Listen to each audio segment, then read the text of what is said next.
योग्य नगर परिषदांनी शौचालय उपलब्ध करून दिले असून सुद्धा आपण त्याचा वापर न करता बाहेर जातो.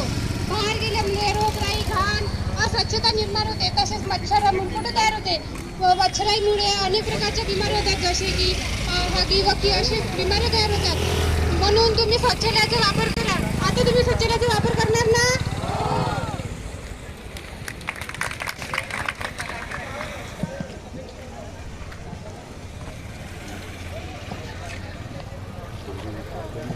मी आहे शाळा, मी आहे ग्रामीण रुग्णालय, मी आहे बस स्टॉप. अबे काढलं का खर्रा गिर्रा का लपूनच ठेवतो? अबे शाळेत आहे ना आपण, शाळेमध्ये खर्रा खाता का बे? अबे ते शाळेतली एवढी कर्मचारी एवढे स्टाफ खाते ना, आपण का पाकिस्तानातून आलो का? मन काढ चुपचाप तू. बरोबर बोलला बे तू, काढू नको, मी देऊन राहिलो ना. हे घे सुपारी बे.